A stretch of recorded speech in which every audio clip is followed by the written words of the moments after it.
کہا جاتا ہے کہ قیامت سے پہلے ایک وقت ایسا آئے گا جب پوری دنیا میں ہر جگہ کفر کا تسلط ہوگا اور تمام زمین فتنہ و فساد سے بھر جائے گی اور لوگ عیش و عشرت میں گم ہو جائیں گے۔ یہ وہ زمانہ ہوگا جب لوگوں کی عمریں گھٹ جائیں گی، لوگ ایک دوسرے سے گتھم گتھا ہو جائیں گے اور ایک دوسرے کے قتل و خون کے پیاسے ہوں گے۔ اس وقت پوری دنیا پر عیسائیوں کا غلبہ ہوگا، ساری زمین کفرستان ہو جائے گی، صرف مکہ و مدینہ میں مسلمان ہوں گے اور وہیں پر اسلام ہوگا۔ لہٰذا اس وقت تمام اللہ کے ولی اپنے علاقوں کو چھوڑ کر مکہ شریف اور مدینہ شریف پہنچ جائیں گے۔ یاد رہے رمضان کا مہینہ ہوگا، ابدال طواف خانہ کعبہ میں مصروف ہوں گے، حضرت امام مہدی بھی وہاں ہوں گے اور اس وقت آپ کی عمر 40 ایئرز ہوگی، 40 سال آپ کی عمر ہو چکی ہوگی۔ اولیاء انہیں پہچانیں گے، پھر تمام لوگ ان کے ہاتھ پر بیعت کریں گے اور وہاں سے یہ سب کو اپنے ساتھ لے کر ملک شام کی طرف چلے جائیں گے۔ امام مہدی کے آنے کا ذکر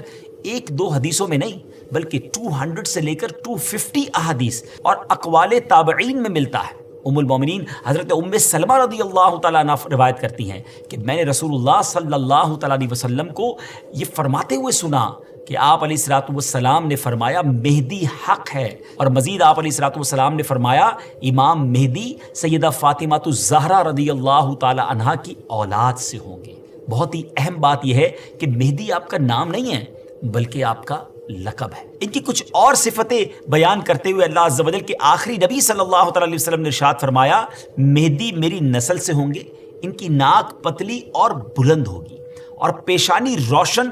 اور نورانی ہوگی اور ان کا رنگ جو ہے وہ عربیوں جیسا ہوگا، ان کے دائیں رخسار پر تل ہوگا اور آپ کی سیرت حضور علیہ الصلوۃ والسلام جیسی ہوگی۔ امام مہدی کے ظاہر ہونے سے پہلے دریائے فرات پہاڑ کی طرف سے پھٹ پڑے گا اور اس میں سے موجود سونا ظاہر ہونے لگے گا۔ ان کے آنے سے پہلے رمضان شریف کی پہلی تاریخ کو چاند گہن ہوگا اور اسی دن سیم ڈے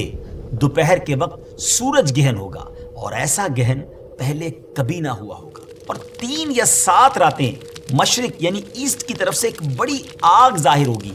اور بہت بڑے بڑے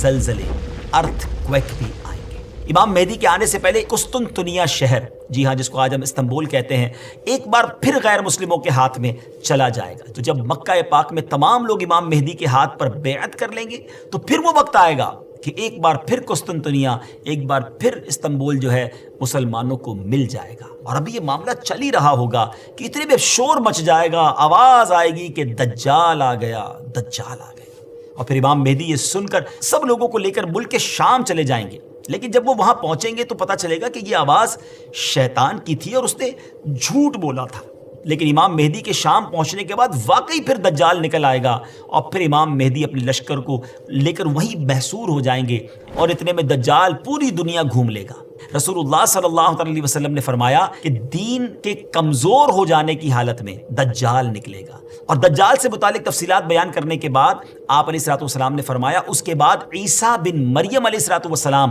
آسمان سے اتریں گے، پھر نماز فجر کے لیے اقامت ہوگی اور مسلمانوں کے امیر امام مہدی کہیں گے کہ اے روح اللہ امامت کے واسطے آگے تشریف لائیں۔ حضرت عیسیٰ علیہ الصلوۃ والسلام فرمائیں گے تمہارا امام ہی تمہیں نماز پڑھائے۔ تو اس وقت امام مہدی رضی اللہ تعالیٰ عنہ نماز کی امامت فرمائیں گے۔ جب لوگ نماز سے فارغ ہو جائیں گے تو مل کر حضرت عیسیٰ علیہ الصلوۃ والسلام کی قیادت میں دجال سے مقابلے کے لیے نکلیں گے۔ اب دجال کی حالت یہ ہوگی کہ وہ حضرت عیسیٰ علیہ الصلوۃ والسلام کی سانس کی خوشبو سے پگھلنا شروع ہو جائے گا، وہ بھاگے گا اور حضرت عیسیٰ علیہ الصلوۃ والسلام اس کا پیچھا فرمائیں گے اور باب لد کے پاس اس کی پیٹھ میں نیزہ ماریں گے اور اس سے وہ جہنم واصل ہوگا۔